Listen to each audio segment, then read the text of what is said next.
Right now on Hoosier News Source, we have the latest developments on graduate student workers pledging to protest and how the university is responding. Plus, learn how flooding in residence halls is leading to unsafe living conditions for students. And I have updates on severe weather threats in this week's forecast. Hoosier News Source starts now.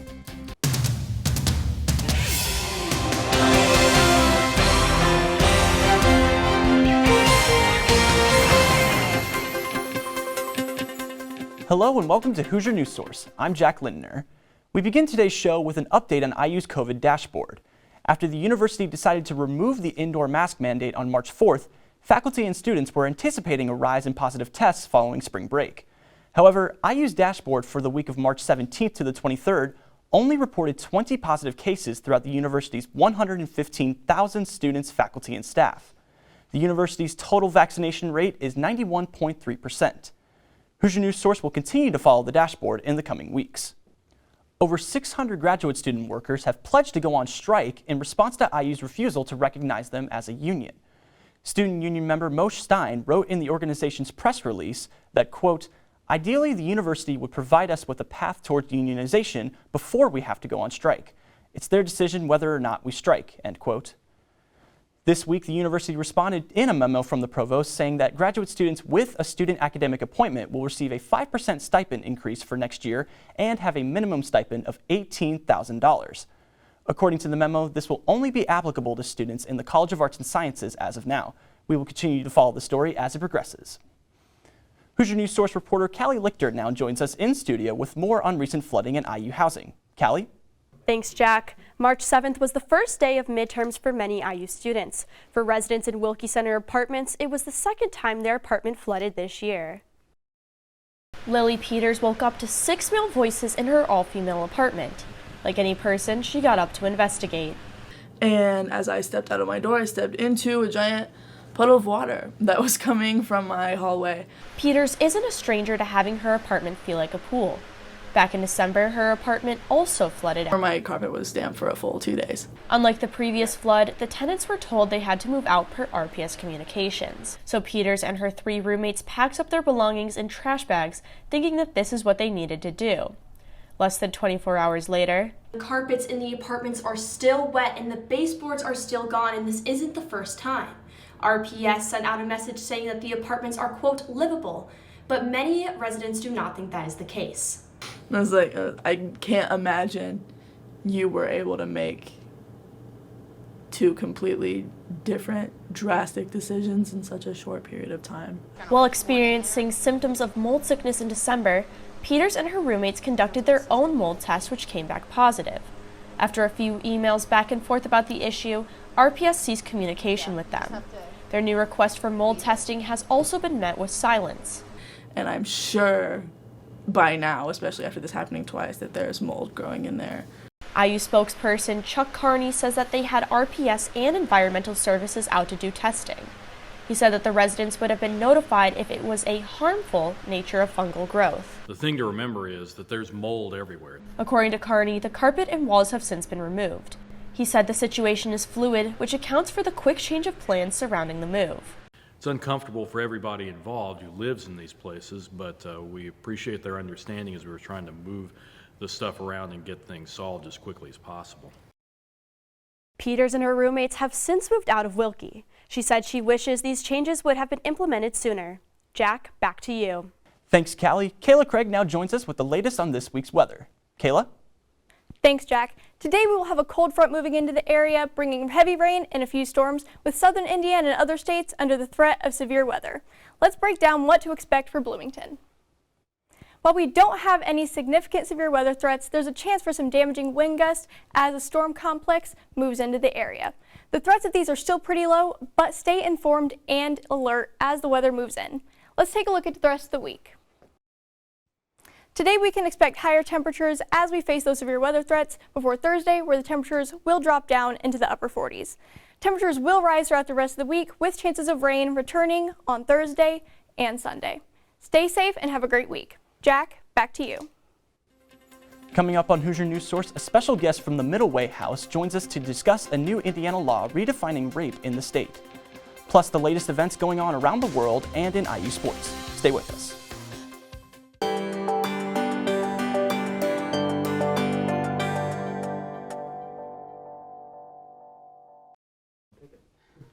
Welcome back. Joining us now in studio is HNS reporter Ashton Hackman with the latest on international news. Ashton? Thanks, Jack. We are following the latest on the war in Ukraine as Russian forces continue their military strike against the capital city of Kiev. Video shows Ukraine civilians picking up the pieces of the damage left by Russian airstrikes. Business owners clearing broken glass from store windows. Another man is seen looking at the damage done to his car. The Kremlin continues to deny claims that Russians have attacked civilians. Despite the Russia-Ukraine conflict, an American astronaut on board the International Space Station will return to Earth on a Russian spacecraft as originally planned. NASA astronaut Mark Vande Hey will return today aboard the Russian Soyuz after nearly a full year on the station. Vande Hey began his mission last April, breaking the record for the longest single space flight by an American astronaut, which stood at 340 days. Vande Hey will have been in space for 355 days. And over in South America, El Salvador has declared a nationwide state of emergency amid a rise in gang-related killings. The Associated Press reports 14 people were killed in the country on Friday and 62 on Saturday. In the entire month of February, there were 79 total homicides. The declaration would loosen arrest rules for 30 days, but is able to be extended. That's all for what's going on around the world this week. Jack, back to you. Thanks, Ashton. Now joining us in studio is Hoosier News Source reporter Olivia Oliver with a special guest from Bloomington's Middle Way House to discuss a recent change in the state definition of rape. Olivia? Thanks, Jack. I'm here with Carrie Stillians, the Crisis Intervention Services Coordinator at the Middle Way House. The Middle Way House is a Bloomington-based nonprofit that provides resources for survivors of sexual assault and domestic violence. Thank you so much for coming in, Carrie. Thank you for having me. So could you tell us a little bit about what you do at the Middle Way House? Yes, my program is the Crisis Intervention Services. So we oversee the 24/7 Help in Crisis line as well as our 24/7 web chat. Our program also operates a on-scene advocacy program, which has specially trained advocates that are able to go on site with survivors of sexual violence, domestic violence, and human trafficking to area locations like the Monroe County Police Department, the IU Health Hospital, and also the clerk's office. And so while we're there, we are that emotional support for the survivor, often being there with them through the process of an evidentiary exam or a police report. Right, and something because of your work at the Middle Way House I want to talk about today is the recent change in legislation here in Indiana, where it's a recent House bill is redefining rape in the legal context. Could you talk a little bit about that and what was your initial reaction to it and how it affects you guys now? My initial reaction is that it is a step in the right direction. Other states have already had consent added to their legislation. And one of the hardest things for me as an advocate is being in the hospital with someone who had just been assaulted, and I know that they did not consent to the sexual acts that they just engaged in, and knowing that because those threats of force or incapacitation were not present, that likely they won't have very many options. So it makes me hopeful that some people will have more options moving forward. Right, and now this bill expands the definition of rape past just physical force and incapacitation and the victim not being aware, but it still doesn't include the word consent. So what are your reactions to that? I think there's more work to be done, and I think we really need to continue the fight to get more definitive consent laws, but I think it is a step in the right direction. It does, I feel like, leave gaps for folks who, when we talk about trauma, there's the fight, flight, or freeze. So those people who weren't able to in any way say no. I think that is something that we could expand on in the future. Absolutely. And when this bill was being introduced, there were over 1,500 survivors of sexual assault who testified. And seeing that reaction, from so many people, what's it like for you and your colleagues to see that, and what have been some of the reactions from your colleagues? We're all happy to see that this is happening, and I think even aside from people that are going through the legal system, we know that survivors of sexual assault often have internalized blame. And so when we have the laws that kind of match that, even if it doesn't ever go to the courtroom, we know that people are going to have a better chance at healing and maybe having a little bit less of that blame on themselves when we know that the person who perpetrated the assault is the only one that blame should lie in. Absolutely. And you said, this is a step in the right direction. So what do you think is the next step for legislation and for helping raise awareness and for helping give survivors justice? I think just, like you said, adding more consent language, making it more definitive, making it more affirmative consent versus, I said no. The presence of consent. Absolutely. And thank you again so much for joining us. Jack, back to you. Thanks, Olivia. If you or anyone you know are looking to seek out the Middle Way House's services, their 24/7 help and crisis line is 812-336-0846. It's a sign of spring as outdoor dining on Kirkwood has returned.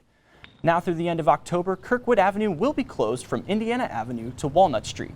The city began shutting down Kirkwood during the pandemic to offer socially distanced dining. This year, businesses will have to pay a fee to the city to make up for lost revenue from parking meters.